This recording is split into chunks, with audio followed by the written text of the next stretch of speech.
Semanas, a imprensa velha, a velha mídia e o Palácio do Planalto, o próprio Supremo Tribunal Federal, evidentemente, porque eles compõem um consórcio de poder, tentam contar uma história para os pagadores de impostos. Que o governo Lula tem bons projetos, sobretudo o desejável corte de gastos, corte de despesas, e os chacais do Congresso Nacional não querem votar nada e querem atrapalhar o Brasil. Por isso, o Palácio do Planalto precisa da ajuda do ministro Flávio Dino, ex-governo Lula, hoje no STF, para tentar ajudar o Brasil. Essa é a história que tentam colar. Não é bem assim que funciona. Emendas parlamentares não podem ser demonizadas. São ferramentas do mandato do deputado e do senador para conseguir levar parte do recurso do bolo da União para os seus eleitores. Os eleitores votam em políticos para que políticos tragam recursos para as cidades, por exemplo. É uma Santa Casa que precisa de um equipamento, é um asfaltamento,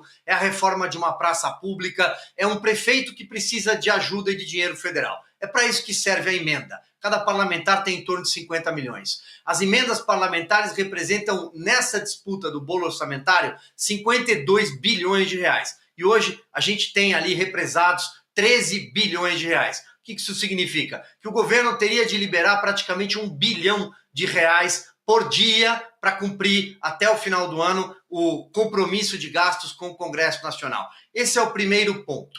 Há escândalos relacionados a emendas parlamentares e o orçamento na história? Sim, a década de 90 no governo Fernando Collor tem os anões do orçamento. A era Lula, Dilma, o PT tem os sanguessugas, teve outros problemas relacionados ao orçamento. Aí é um problema da Polícia Federal, do Ministério Público e dos tribunais de contas. Tribunal de Contas da União, os tribunais de contas estaduais e, em alguns casos, Tribunal de Contas do município. Você vai lá na ponta, fiscaliza se o prefeito gastou mal, se teve maracutaia, se teve corrupção e a punição prevista em lei para isso. Sobretudo, a inadimplência, e aí determinadas prefeituras não podem sequer receber mais dinheiro.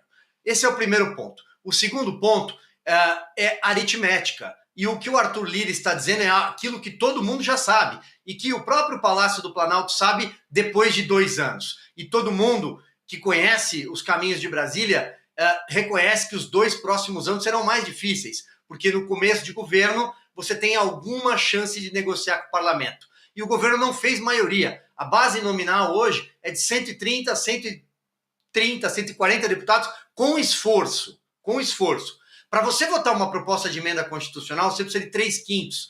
Nós estamos falando de 308 deputados, 52 senadores em 2 turnos. Isso o governo não tem, não vai juntar. Então, cria-se a ideia de que o governo está liberando emendas para aprovar e que isso deve ser demonizado porque os chacais do Congresso querem o dinheiro que é deles, o dinheiro que é destinado às emendas deles. E aí finalizo. Qual é o problema, ao fim e ao cabo? É um governo que não tem articulação política. O Alexandre Padilha não é recebido para tomar café na bancada do PT. Ele é cota da Janja no governo. E o Lula sabe disso. Tanto que o Lula já recorreu a outros partidos no passado quando teve problema com a articulação política. Quando ele teve de trocar o José Dirceu no Mensalão, ele recorreu a outros nomes. É um governo que já acessou José Múcio Monteiro, à época do PTB, habilidoso, Aldo Rebelo, à época do PCdoB, quando teve uma crise na Câmara com o Severino Cavalcante, Michel Temer. É um governo que sabe a quem recorrer. Mas não, ele mantém uma articulação política pífia e aí a imprensa cria, a imprensa tradicional, e finalizo, cria uma narrativa, uma ideia de que os chacais do Congresso estão pressionando o Lula. O projeto é bom, afinal? Também não, né?